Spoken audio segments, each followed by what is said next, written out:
Hey everybody, welcome to Paranormal Roundtable. I'm your host, Josh Turner, and with me is my co-host, Anthony. Okay.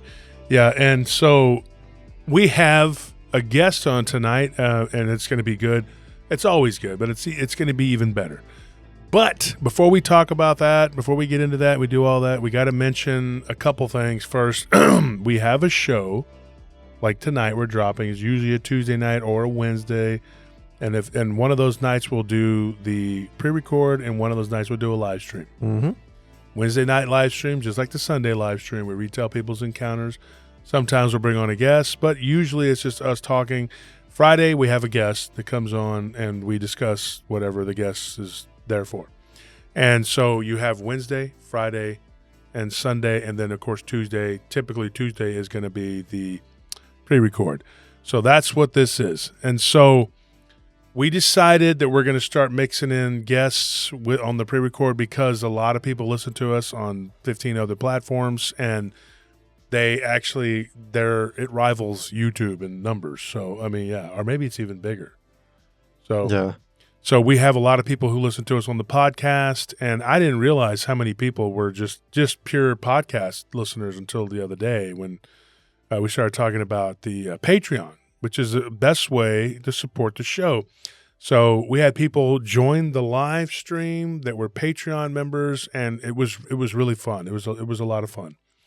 It was our first Patreon show. We don't put really much of our content behind a paywall. I didn't really tell a whole lot of stories, but we did talk about different subjects and different things.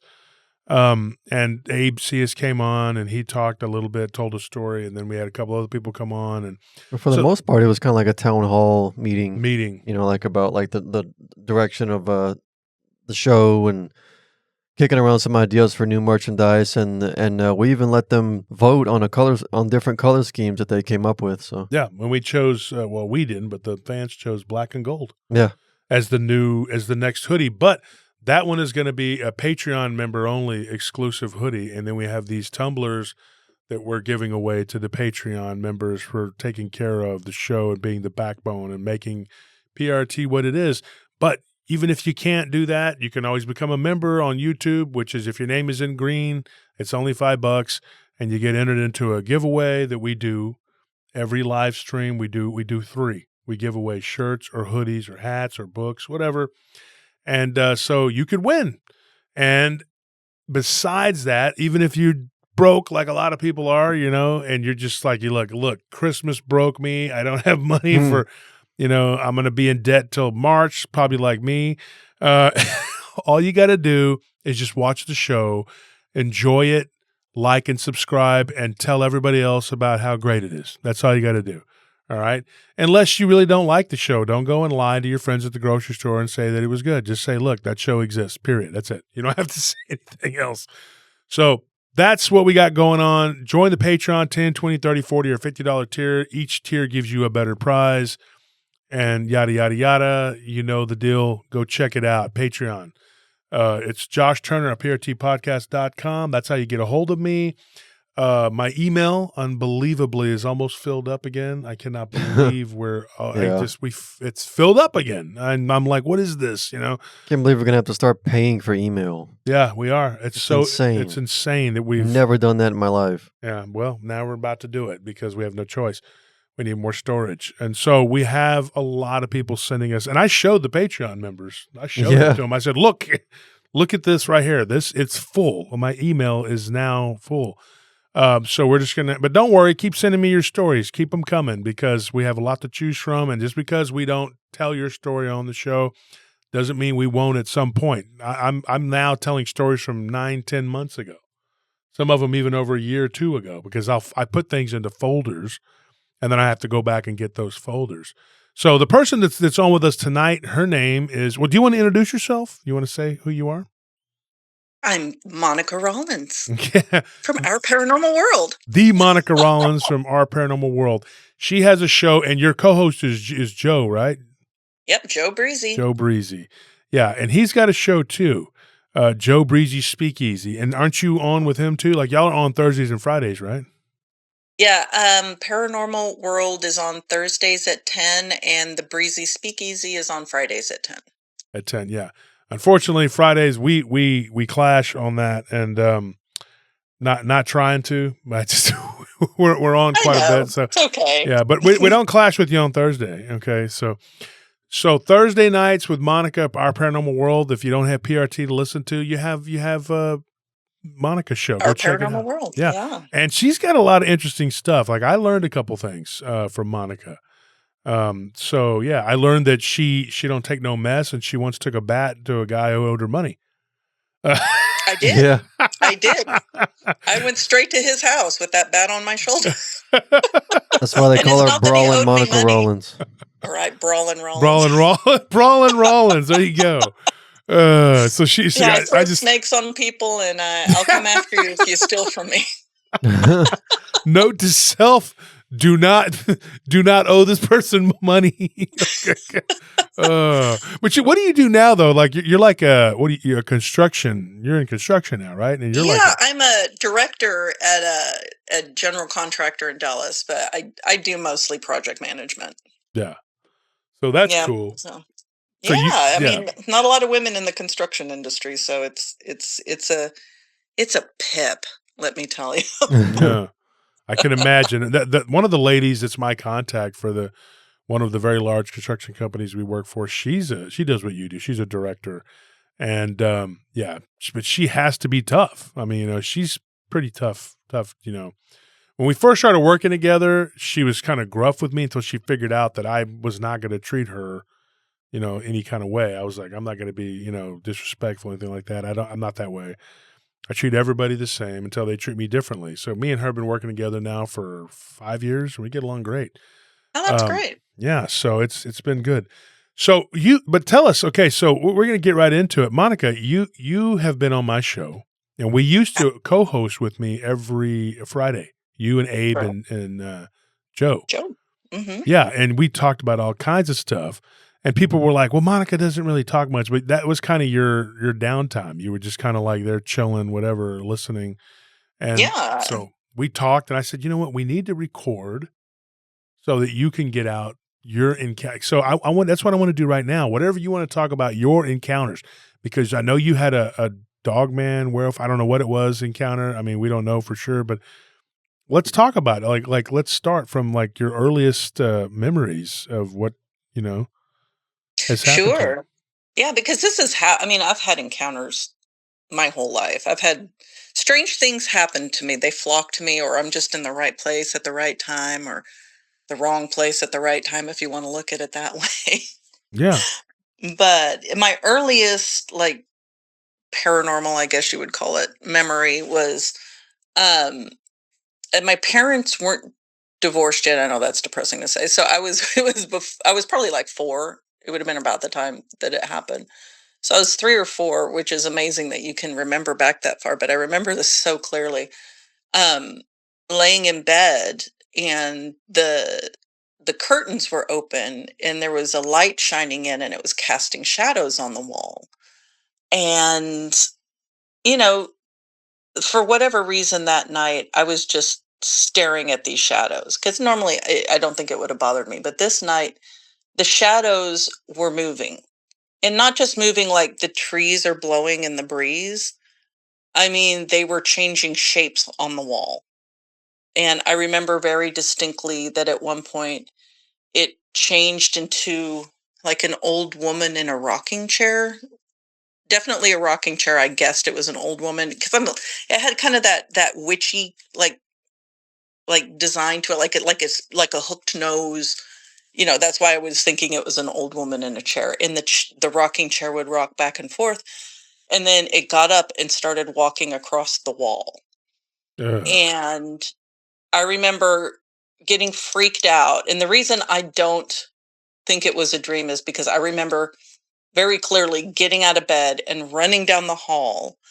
And, this is in the 70s. So my parents had like the washer and dryer in a niche in the hallway, and there were these folding doors that kind of hid the washer and dryer. And I ran down the hall, and I didn't want to get in trouble for being up, like awake. and my dad and my mom were watching MASH in the living room. Oh, I yeah. remember that. And I jumped up on the washer or dryer and I kind of closed the doors a little bit and I was hiding there because I was so scared of this shadow on the wall. And I remember my dad finding me. I don't know if he heard me jump on the washer. I mean, I was, like 4 or 5. I'm sure I wasn't as stealthy as I thought I was. And he picked me up and took me back to bed. And I don't remember the rest of the night, but I do remember, like, kind of fussing at me. And I do remember very clearly, like, running down the hall, jumping on the washer and dryer and closing those doors. Wow. And in that place that you were living, was it haunted? I mean, like, was there other stuff that led up to that? Like You that was know, I think it was. So my mother has this story that she has told me like my whole life. And this is not a story you should really be telling children, especially if it centers around that child, because it left an impression on me. But my mom, she didn't have a filter back then. She didn't like it didn't dawn on her that maybe I shouldn't tell my daughter this story. But her story has never changed my whole life, right? The 52 years I've been on this earth, her story has not changed. So I take a lot of what my mom says like with a grain of salt, but I believe that this encounter happened to her. So I was an infant in this story, and my father worked graveyard shift. So she was home alone at night. And they lived in a home that was kind of at the time on the outskirts of town. And it wasn't uncommon for people to kind of like, poke around. I guess it wasn't the greatest neighborhood. Like there were break-ins like in the neighborhood pretty regularly. So my dad would always make sure, my mom locked the doors and everything, and it was sealed up pretty tight. Well, my mother's and my father's bedroom was directly across the hall from my bedroom, apparently. And my mother, um, who's a very devout Christian, was in bed reading the Bible, and she saw movement out of the corner of her eye, kind of towards my bedroom door. And she looked, and there was what she called a demon standing in the doorway of my bedroom that I am in. Uh, and it looks at her and smiles and then turns around and walks into my bedroom. And she was so terrified. She said she got up and she couldn't walk because she was so scared, like her legs wouldn't hold. And somehow she went into the bed. She threw her Bible into the bedroom, and then she went in there and grabbed me, and then she went into the living room. And when my dad, was coming home at 5 in the morning or whatever it was, he was pissed because she was so distraught she couldn't unlock the door, and he was pounding on the door and she couldn't unlock it. And he didn't believe her. He thought somebody was just trying to break into the house, or she was hallucinating or whatever. Um, so my father didn't believe in any of that, and but my mother, she swears up and down that happened. And like I said, her story has never changed. It's never deviated from just those facts. And she lived with me for a little while a few years ago, and there was a movie, or not a movie, but a TV series that was on that she liked to watch. And I want to say it was called Homeland or Home. So anyway, it's about the end of days, and these aliens come down and they look like demons. And when these things showed themselves, my mom flipped out and started screaming for me. And she said, "That's what I saw in your bedroom. That's what I saw in the doorway to your bedroom." And wow. Oh my it gosh. was, yeah, it was these creatures are like, 7 feet tall, and they've got these giant horns. And the one in the TV show had wings. She goes, it didn't have wings, but it was red like that. It had the horns. It had the point, like the pointy chin, the creepy lizard eyes. She goes, it had the backwards legs with the hooves. She said, that's it. I'm gonna have to find what this TV show is. Yeah, I'll try to find it and send it to you guys. It's gosh, I want to say it's like Homeland or something like that. It's a It's like a Christian show, I think. It was on Netflix for a while. But yeah, that my mother, like I said, that's not a story you tell, like a 7-year-old kid. Because I want to say that's about the age I was the first time I heard that. And I was always freaked out, like, well, criminy, is it coming back for me? What was the purpose of that thing going into my room? Why did it pick my room? Jeez Louise. It's weird because like we did a show and I don't remember what episode it was, but it was on the live stream, Anthony, wasn't it? Or we did one on the pre-record and one on the live stream. We started out with the one on the live stream and then we went into a detailed hour-long show about it on the pre-record. And it was in South Africa. It was an American contractor that was there. And he lived in this little cottage next to these other two cottages. And there was an Australian guy there that lived in one of them, and then this Zulu couple that lived on the other side. And they told him about this crater that was like down the hill, and like you go up a hill, and then there's like a valley, and you go down. And there were the long story short, there were these creatures there, and they looked like the xenomorphs. Ooh, no. In the hive, yeah. And Geiger, the guy that drew those, he got the inspiration from nightmares he had living in particular, is one place he lived in Germany, and it was like it was in the Black Forest, and it was haunted. That's what I was reading one day, and he saw these creatures, and they kind of looked like that they were coming to him in a dream. But dreams are kind of like a gateway between us, the physical and the spiritual. Believe that. Yeah. That's very interesting, though, that that she saw that. I need to look that show. We need to figure out what it was. Oh, yeah. My mother is chock full of stories because she's had, just like me, she'd had things happen like her whole life. We need to get her on the show. Yeah, for real. She's not doing too good health wise. What I need to do is record her telling me all these stories. Because I made that mistake, because my mother, I knew she wasn't in the best of health, but her health, like she was doing okay, and then it just declined rapidly, and then she was in the hospital, and then she was gone. And so me and Anthony, we've talked, and we kick ourselves because we didn't sit and record with her. We could have at any time. Yeah. And we didn't do it. And she was like your mom, chock full of stories. And now I've been left to kind of just have to retell them myself. But she was a good speaker too. And she could tell a story. And I should have let her tell them, and I just should have done that. But I was so busy with everything, And so prayers for your mother. Hopefully she, gets better. Thank you. Yeah, I hope so. But it's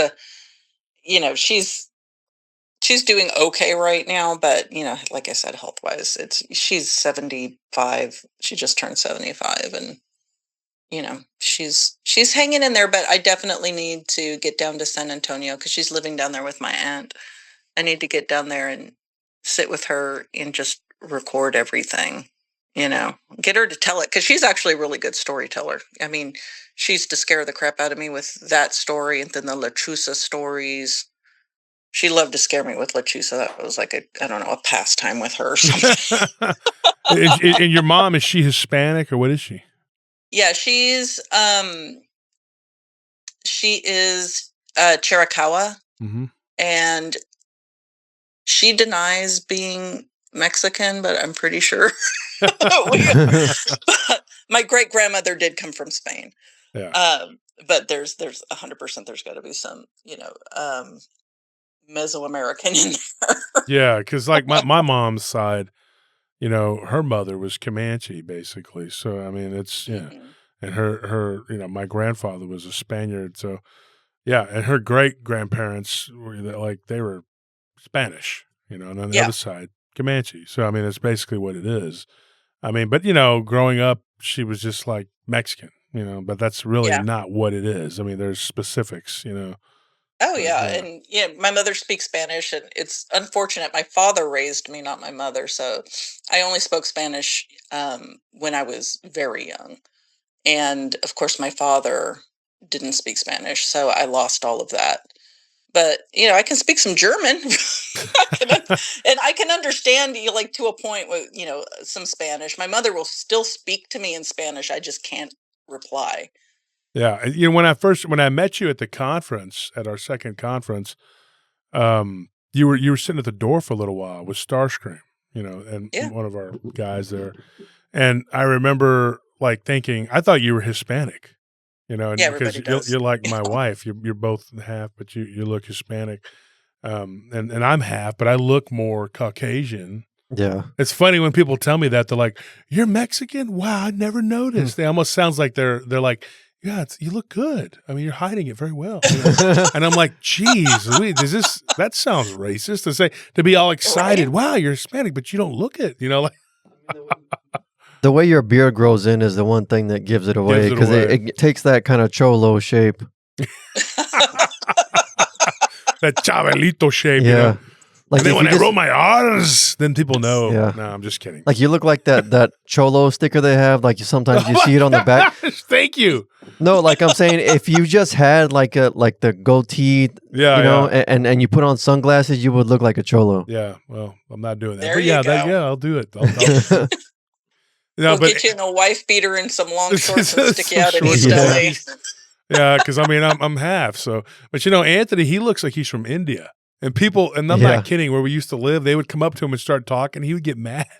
And Yeah, I'd be either like, that or some kind of Middle Eastern. I'd be like, Yeah. Anthony, dude, don't get mad, dude. They thought you were one of them. They were just talking to There's you. nothing wrong. I mean, I used to get mad when people would just start speaking. They just walk up and start speaking Spanish to me, and it would make me so angry when I was younger. I mean, that's part of the reason that I really took to learn in German. I'd reply to him in German, and that would confuse the heck out of them. Would confuse them. And I had one guy. So when I worked at Neiman Marcus, because I worked at Neiman Marcus like all of my 20s. People could not figure out what I was, which was hilarious. And then there were people that just assumed I was Hispanic and would speak fluent Spanish. And one guy just walked up to me one day and pushed a client I was talking to out of the way, essentially, and just started rattling off to me in Spanish. I had no idea what this guy was saying to me. And I looked at him, and the lady, I guess, spoke Spanish. She goes, "I think he's asking you where the office is or something." And I said, "Oh, I'm sorry, I don't speak Spanish." And so he goes, "Sprechen Sie Deutsch?" So I answered him in German, and that made him mad. Wow. What's funny is I think just about every job I've ever had, I have just up until I started running my own business, I always just had this I don't know what you would call it, not caring. People would come up to me and talk to me, and I'd just walk off like, "Yeah, okay, whatever, dude." Until I started running my own business, and then I realized how crappy the average American worker can really be. And I was like, damn, I was like that too. Not nearly as bad as some of these people are, but like I would do my job, but I wasn't like overly nice to people because they would come up and say ridiculous things. I would just be like, look, I'm not going to kiss your ass because I work here. That's just. Well, yeah, I won't do that. Like, I'm just bitter now. I'm like, yeah, I'm a reflection of my treatment. And I mean, in my personal life, in my professional life, I am a reflection of my treatment. Wow. You treat me like crap, you're probably going to get it in return. Sounds just like me. So that's yeah, you just described me to a T right there. So going back to what you were talking about with your mother and the stories and stuff in that house, like did anything else happen in that house to you personally? To me, yeah, I recall. Okay, so there was this occurrence that kept happening. And to be honest with you, considering the shadow story, I don't know if I was dreaming, if it seemed really real. And I remember pinching myself because I was like, am I dreaming? Is this real? Because it scared me, and it would happen sporadically. So I would be in my parents' room, and there was an intake grill in the hallway. There was like a little niche that had like an air intake, right? And it, for whatever reason, it freaked me out. That grate freaked me out. And sporadically I would I remember getting a weird tingly feeling, and then I would hear like drumming, like military drums, like that you would march to. I would hear the metal bend, and the grate would open, and these little creatures, things would come like literally marching out. I'm sure it was a dream, but it happened so sporadically. But I mean, it happened probably like 4 or 5 times from my memory. And I remember at one point I was like, "This has got to be a dream," and I was pinching myself. Like I was like, "But I'm not waking up." I'm pinching myself, but I'm not waking up. How So old were you? I was probably again like 5, 4, 5. It would have been around the time that the shadows would move across the wall. Um, I always felt uneasy. There was definitely something in that house, in my opinion, because I always would get feelings like something was watching me. I remember hiding under my covers one night and looking up, and I remember thinking, I've got to come out of these covers because the air was starting to get thick. It was hard to breathe under the covers, but I was afraid to, you know, I can't remember what it was that scared me, but I hid under the covers. And I looked kind of up. There was like a little tiny opening, and I looked up, and there was an eye looking back at me. I Oh remember Oh, that. And I was like, nope, staying under the covers. no. good grief, dude! And how old were you at that time? Probably like 6. I was a little bit Oh older. my gosh! Yeah. And exactly, this house was in California. Exactly. Yeah. It was in California for sure. Go figure. I know. It was in Santa Rosa, to be specific, where I grew up. So I drove by it when I was out there last week. Oh, you were in And, California last week? well, was it what days? Yes, week before last, actually. Yeah. I was out there because my stepmother actually passed away. So I had to go take care of all of that Oh and wow, were you attend the close? funeral. Yeah. Yeah, we were. She was essentially uh my mom growing up, because my mother, when she and my father got divorced, she surrendered custody to my father, and she hung around for a little while, but then moved here to Texas. And that's how I came about coming to Texas, was because I didn't really, I mean, I knew my mother, she'd come and visit, but not super well. And I moved here when I was 18, Wow. 19, Why did she 18, move to 19, Texas? because my mother was here. No, I mean, why did she move here?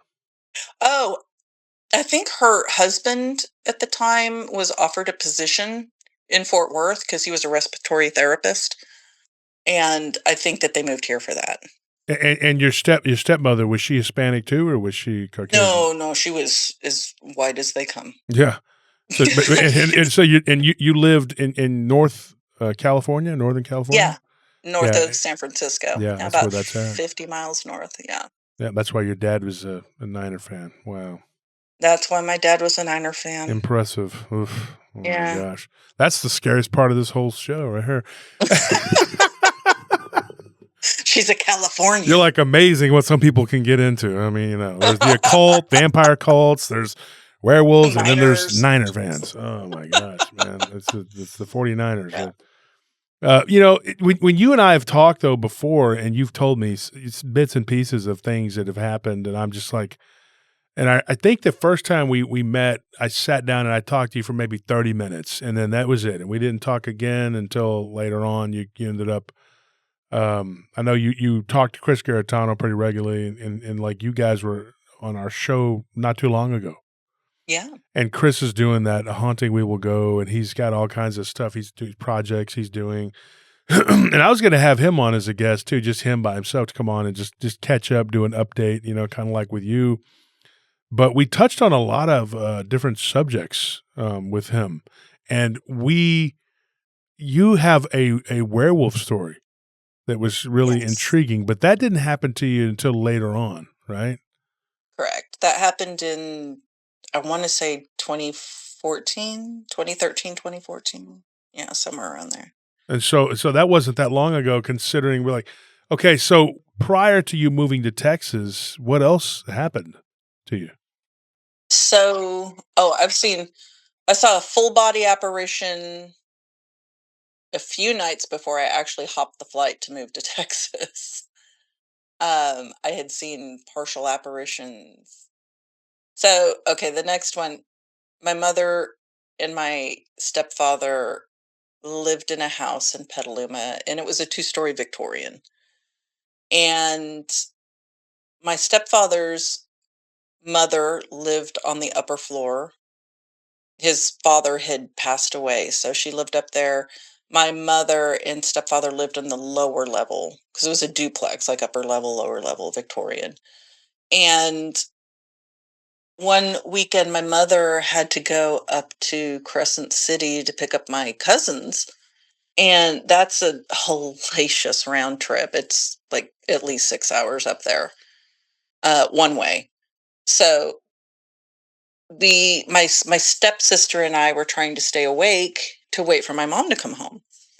And my stepfather had fallen asleep in the living room, and that place was that place was just so haunted. You know, my stepfather's father actually would pop up from time to time, but there were other spirits there. Anyway, my mother had gone. We weren't expecting her back for a few more hours. It was pretty late in the night, early in the morning. I'd say it was probably like 1 or 2 in the morning. And we were talking, my stepsister and I were talking about, we were wanting her to, hoping she'd be home soon. And I just happened to look at the front door because it was a Dutch door, like Oh the yeah, top and the bottom open separately. those are neat. They're so cool. And then directly to the left of the door, if you're looking at it from the living room, was like 3 huge picture windows. And we were on the upper floor. There's a little balcony outside. You come up the steps, a little balcony where you wait and, for the door to open. But it was creaky and noisy because that house was old. That house was so old. And you couldn't put a foot on a step without it making a ton of noise. So you'd always hear, so if you didn't hear the car drive up, you'd at least hear, people walking up the stairs. And my cousins were young like we were. So I'm sure they would have been noisy, definitely coming up the stairs. But anyway, my stepsister and I were talking about, we hope she doesn't take too long. I look at the door just in time to see this arm stick out. And I only saw it from about the elbow, down. And it knocks on the window twice. Like instead of knocking on the door, this arm reaches out and knocks on the window. And that's all I see. And I didn't hear anybody coming up the steps, but I'm thinking it's my mom, right? And this arm is pale white, just pale white. And my mother is very dark complected. And it didn't dawn on me. I remember jumping up out of the chair. I was running for the door and I was reaching for the doorknob. And right as I was reaching for the doorknob, I pull my hand back and I think, hold on a minute. That was mighty white to be my mom. And I didn't hear anybody coming up the stairs. So I didn't want to just fling the door open because I'm thinking, oh my, what?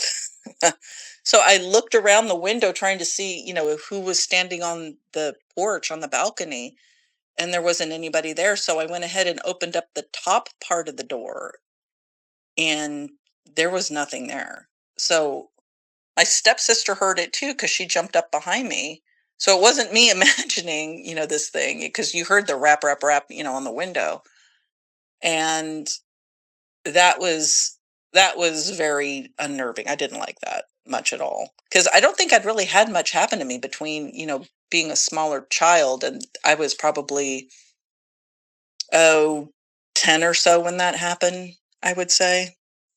So that was the next thing that comes to mind.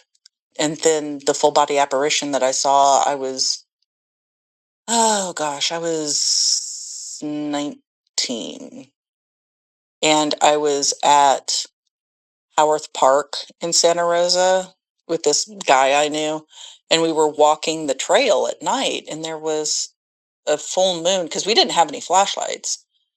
And I could see pretty well. So there must have been a full moon. And these are like trails that you really shouldn't walk at night. It's really stupid of us to be out there. Because, you know, it's not the safest thing, and there's history of people getting murdered and robbed and whatnot out there. The trails that connect Howarth to Annandale. Well, that's your job at 19 is to make bad decisions. Yeah, I was so good at it. Anyway, we're walking and talking, and we were approaching a curve in the road. And to our left was a hillside. We're on this trail. I mean, to our right was a hillside. We're on a trail. To our left, it sloped down to Lake Ralphine, right? And it's pretty heavily wooded. And right as the trail starts to bend on the left-hand side, there's this boulder or rock outcropping, right? And then bushes and everything. And I didn't think anything of it. Again, we're walking, talking. He's looking at me. I'm looking at the trail, and I see movement, and I look up, and I see this guy jogging, and he had like 70s style jogging clothes, and this is like 92, right? This is, spring of 92.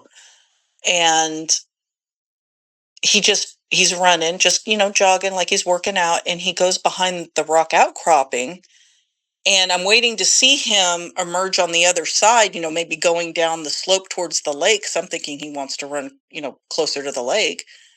But he doesn't come out of the other side of the rock. So I'm like, oh, crap, is this dude going to mug us? Like, what's going on? So I stop. And the guy I'm with was looking at me talking. He didn't see this. And I was like, there's somebody behind those rocks.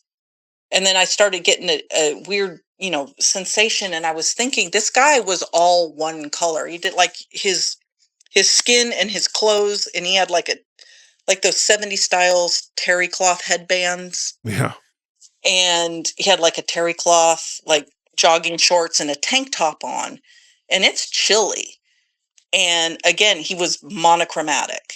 And I was like, oh no, we're turning around. I'm not, I don't want any part of this. What do you think it was? I think it was a full body apparition. I think it was somebody who either loved jogging on those trails or somebody who met the wrong people jogging on that trail. Oh, But it wow. was, a full body apparition for sure, in my opinion.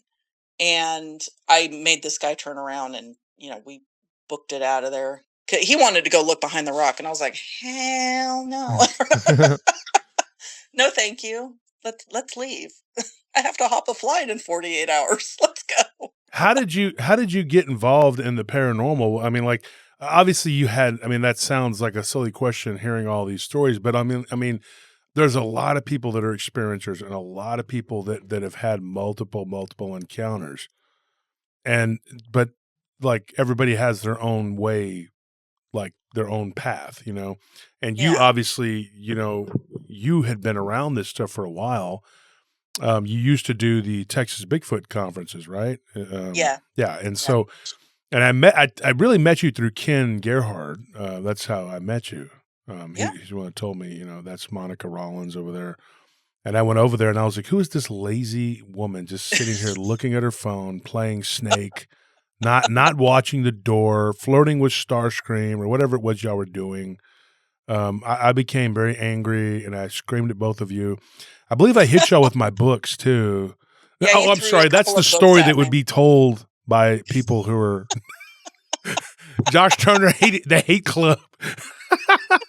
No, the truth is I just threw a chancla at them. She took off a chancla. She threw it at them, No, the truth is that I just Ken said, yeah, we got Monica Rollins at the door. Like I like he said it like, like Monica Rollins, like I'm supposed to know Monica Rollins. And I'm like, who's Monica Rollins? And he was like, he goes, oh, you don't know? You don't go to the Bigfoot conferences. He's like, he says it all like Cartman. Oh, you don't go to the Bigfoot conferences every year. No, I don't. I'm sorry. No, I don't. He's like, oh, well, if you did, you would know who Monica Rollins is. So like, just makes me wonder I've known about Ken you. for like, oh gosh, over 20 years now. Yeah, and I remember you saying like, of course you know Lyle, Ken, and you know, and Craig's conferences, whatever, and everybody was at ours or at our conference, and so it was nice to meet so many different people, so many wonderful, nice people. Isn't there. that what the conferences are for. And I've got to say, your conference was so great because everybody was getting along and it was fresh faces. It wasn't the same old, same old. The topic is great, of course, but I loved seeing speakers that you don't typically see, at these bigger conferences, which is great because, I can tell you there are some researchers, I could tell you their presentation. Like I could tell you word for what word they're their going to presentation. say. Yeah. Now, because, I've been to so many conferences, and then we had the first one out in Tennessee. That one was wonderful out in the LBL. It was beautiful out there. And I've been to a lot of different conferences as a guest or whatever. And I'm always treated really, really well. But I don't do them a lot now. And that's a shame because that conference really brought a lot of people together, but it also caught the eye of different people who were not, they were like, because I think that what we did and what we've been trying to do was bring these communities together, the Bigfoot community, Dogman community, ghost community, what some would call the paranormal community, which I think it's all paranormal to me, and then the UFO community. And I want to say this, and this is what it has to do with you.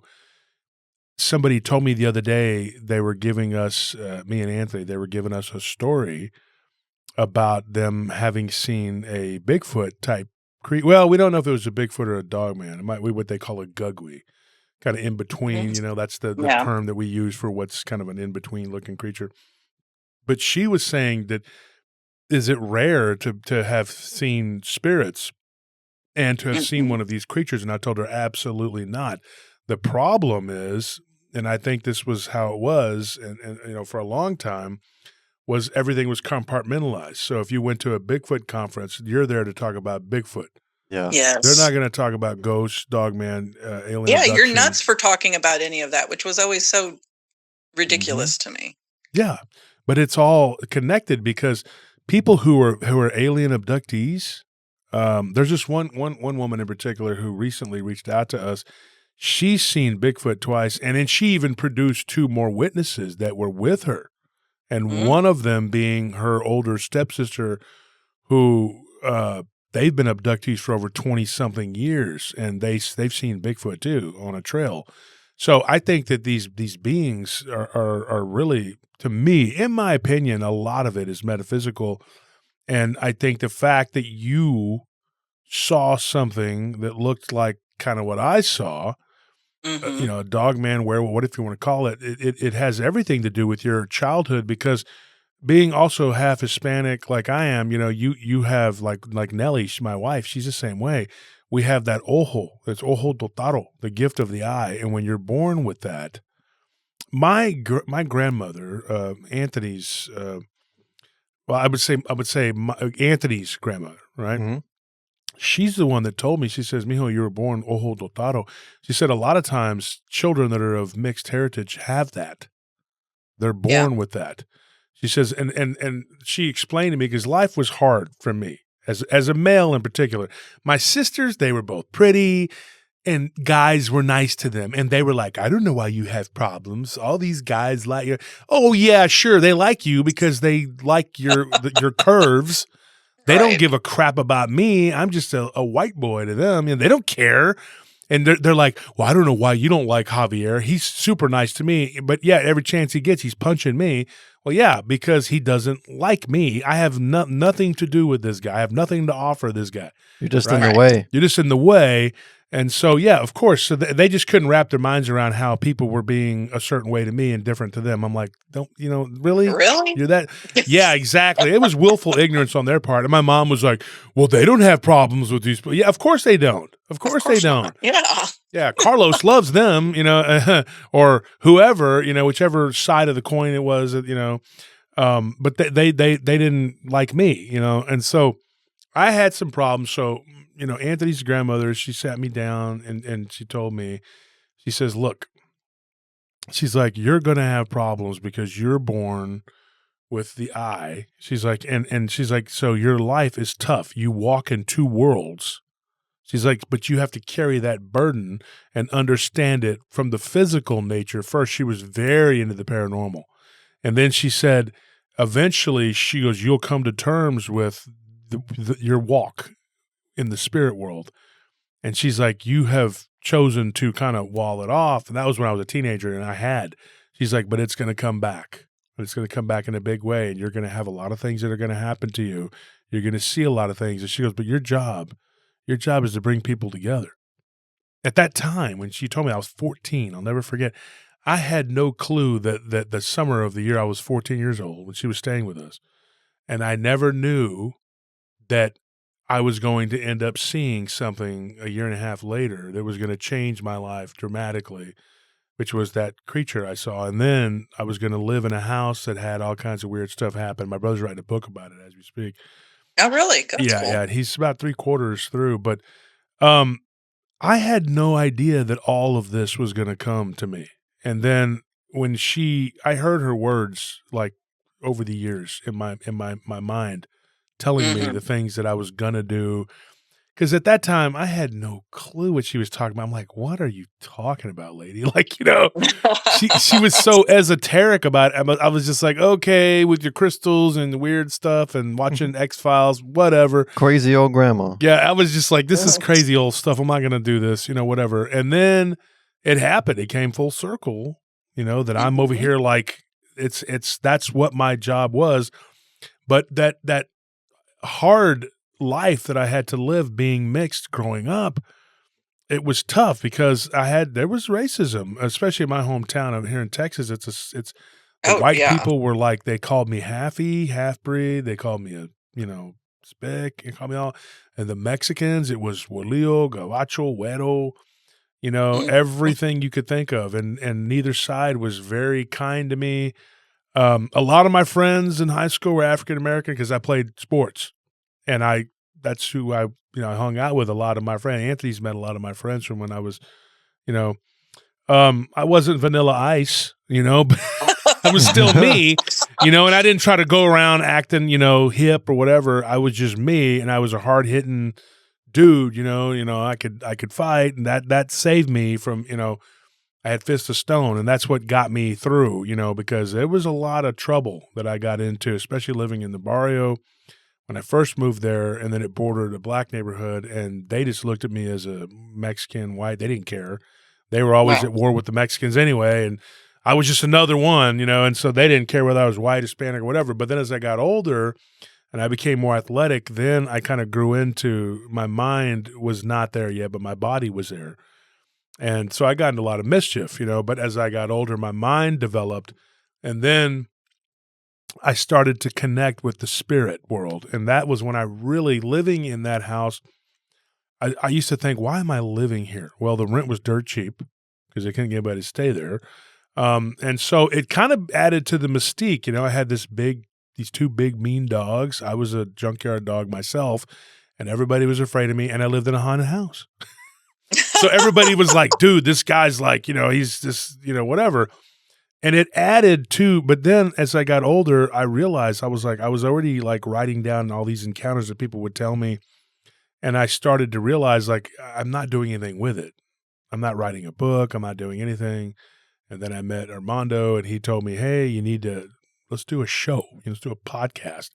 And I knew nothing about it. And the first episode was terrible. We did it in Mondo's garage, and Anthony was there. And it took us 6 hours to do one episode. Such a cool guy. I mean, yeah, it was terrible. And I'm sitting there going like, God, this. And then Armando's like, well, we did the best we could. We'll see what happens. You got to start somewhere, and we started in an echoey garage, and like I remember, like Armando put blankets up on the wall to try and cut the echo down. And then his son came in while we were recording, kept getting interrupted. And then we did it on one microphone, which was just like this crappy USB like plug and play microphone. Yeah, and it was about Goatman. Yeah, it had good stories though. Yeah, we had some good stories, but and that particular episode too, it was like it only comes in if you put the earbuds in. It only comes in on like one side. Yeah, I remember that. Like I still don't know how that happened, but like the audio just like was completely cut from the right side or something. And yeah, it was. Some of our listeners still, they say when they listen, they laugh. About it. It's they've been with us since the beginning. Of course, I started out on another show, but the encounters came in, and people were like, well, I know you do Dogman, but, do you want to hear about this and that? And I said, no. I have a lot of encounters, but that other guy's show, he was very much based in the physical, Dogman, whatever. And then I just, it hit me one day. I was just driving, and I'll never forget. It was just like the words were in my head. My head was just like filled with like what she had told me. She's deceased, gone, whatever. And I was like, man, she was correct. She said this was going to be my life. She's like, that's what you were born to do. She's like, you're not born to do, run a security company, construction company, whatever. She goes, that's what you're doing. That's not what you are, who you are. What you are is a person that has walked in both worlds. And she said, being someone that comes from mixed culture, she's like, the first lessons you learned were to speak two languages and be two different types of people, be around two different types of people. Because it's funny, you go to Christmas and I'm around, everybody talks like this, Yeah. And then I'm over there at my mom's side of the family, and they're like talking Spanglish, and it's just like, it's a contrast. But most of them are pretty much country people on both sides, but very rural people, but still it is two different worlds. And you learn to walk in those worlds. That to me gave me the foundation to walk in the spirit world and in the physical and bring those together. And I think you very much are like me and like Nellie and several other people that have to learn, had to learn to deal with encounters with things. And you can't predict when it happens. No. It'd be cool to. Yeah. Because like right now, like we were sitting here, and right before we started recording, something moved in the other room, and I saw it. Like I saw legs move, and I was like, "This is." But ever since we did that story here, the Brazilian Exorcist, and I was up here recording with this guy Rodrigo, who was translating for me, stuff started happening at his house. And stuff started happening up here. Yeah. It's funny, how things they're attracted to the words. The vibe that you put out, because I believe in like the vibes, like the vibration, right? Mm-hmm. And I think if you put that energy out there, that you attract that energy. And that's why so many people are reluctant to talk about things. They're like, oh, if you speak about it, it calls them to you. That's true, I think. That is true. Yeah, it's like blood in the water for sharks. Mm-hmm. Yeah.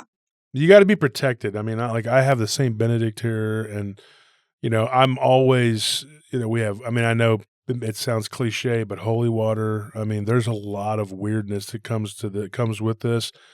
And, but I really believe that most of the people that I have interviewed, especially as of late, that have had these cryptid encounters, they've had spiritual encounters too, but there's been such a push in these communities to be, we're a Dogman community, we're a ghost community. No, we're a UFO community.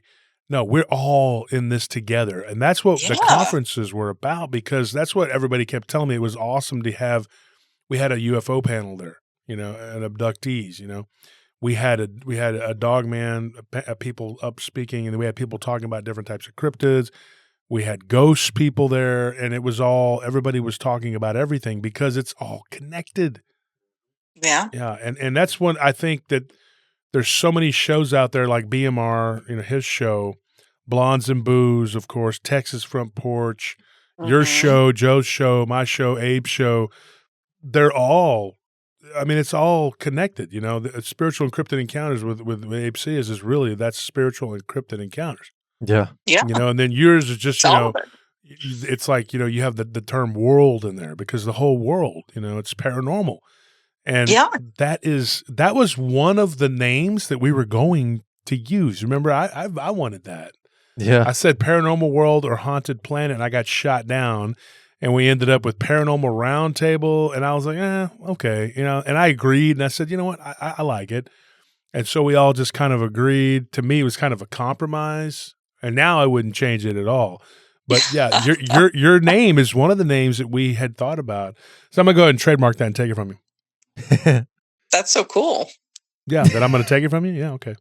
Yeah, okay, so the audio's like going in and out, and all I heard is that's one of the names. Yeah, no, okay, so I didn't know the audio was going in and out. Okay, that's cool. No, what I said was I'm going to go ahead and trademark it and take it from you.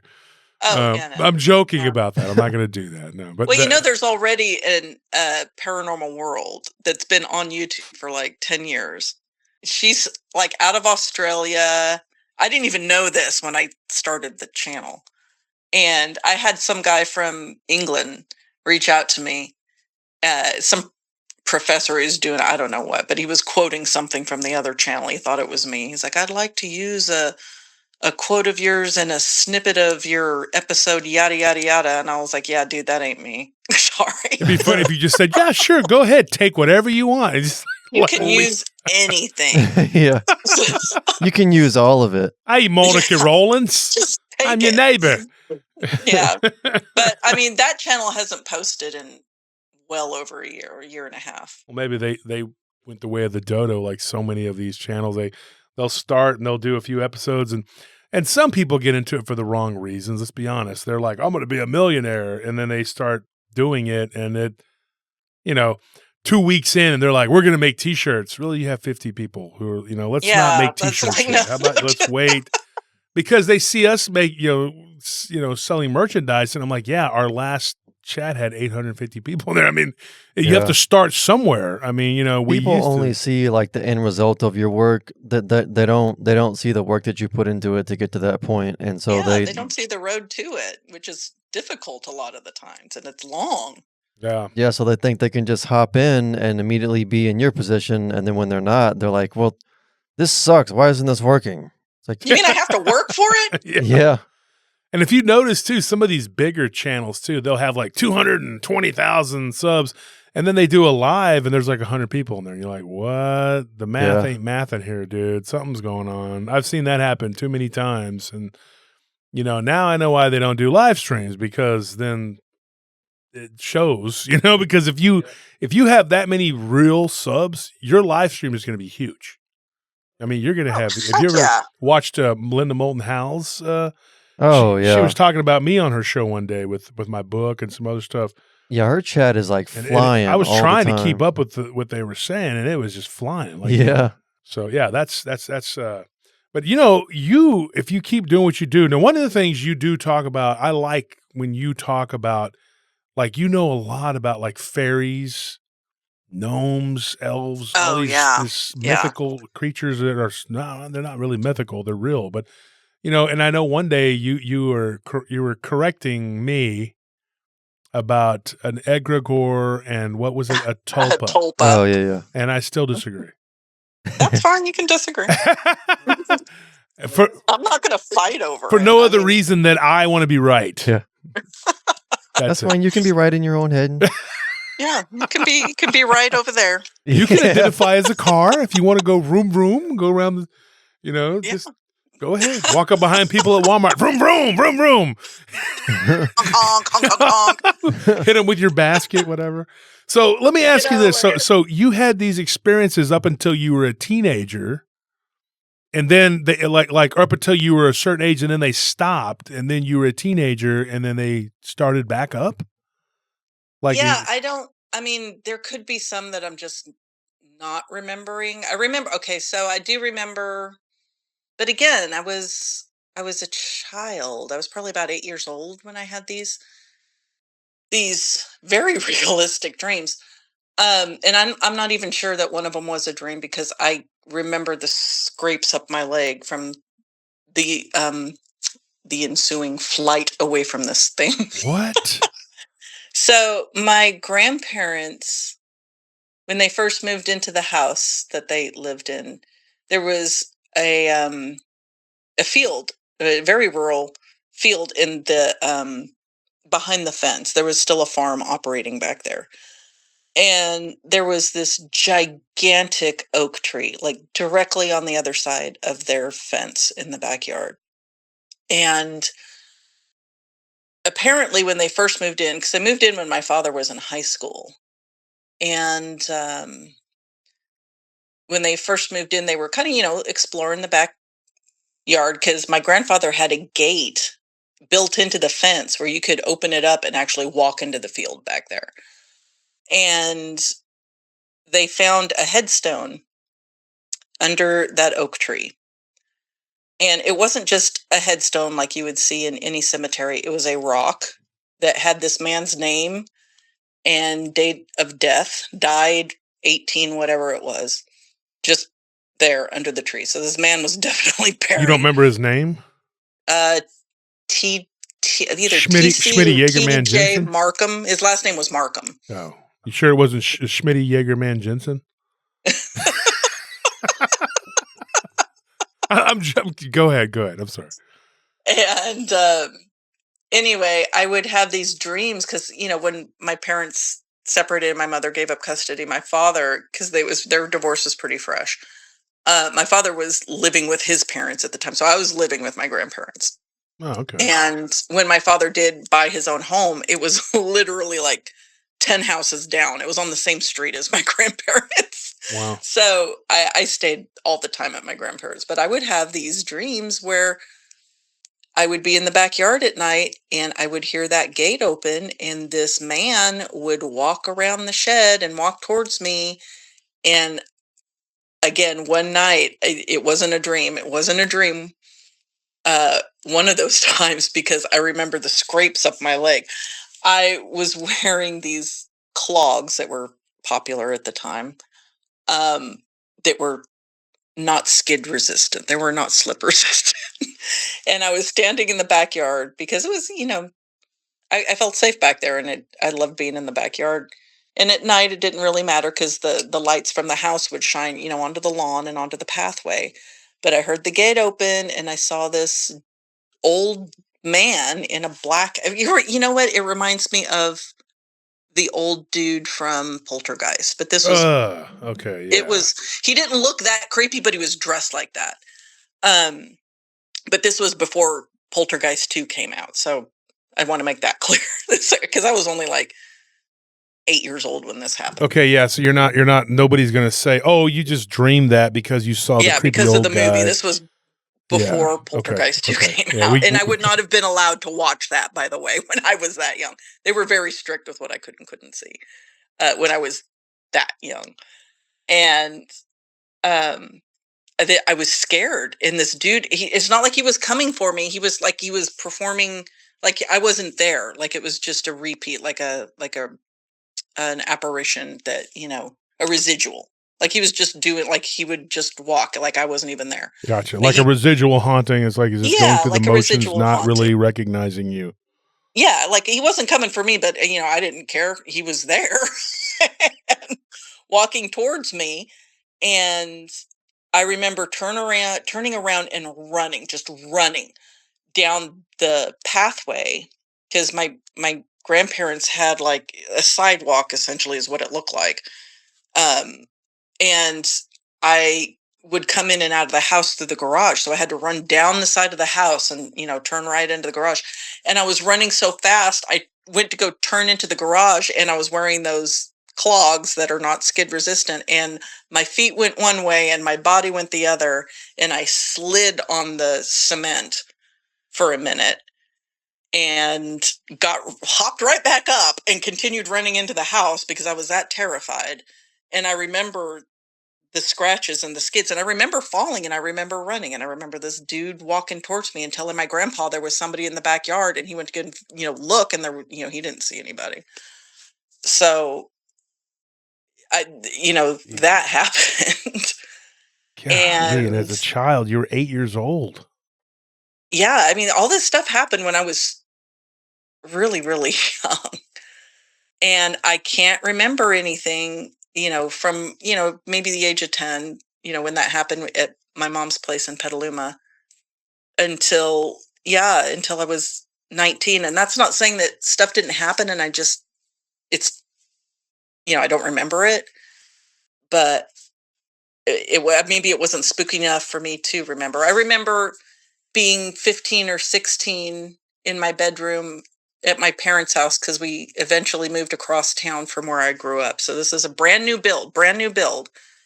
And I've had cats my whole life. And my cat, Crusher, would always sleep in my room at night.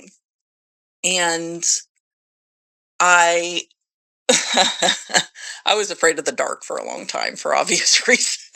From a time as long as you could remember, or did you become No, like for that as crazy. long as I can remember, I really did not like the dark. And, all of these experiences certainly didn't help it.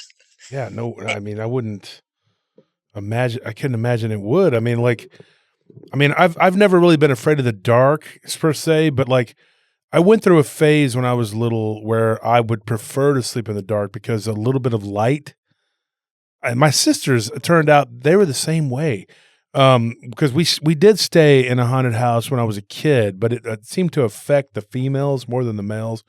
Anyway, I'm not going to Mhm. go into a long dissertation about it, but I just remember them saying that they remembered living in that house and they would rather it be dark so they wouldn't see it because Yeah, it was a right. shadow. So it's scary to think about though. We would close our doors and turn the light off so we wouldn't see down the hallway. Because my parents would leave like a night light on in the hallway so we could get up to go to the restroom. But there was something that would be, bumping around in our rooms. And so it didn't affect the boys, but it messed with the girls. And we saw it, but it wasn't, and it always felt like there was something looming around you, over you. Yes. Yeah. Yeah, I see it.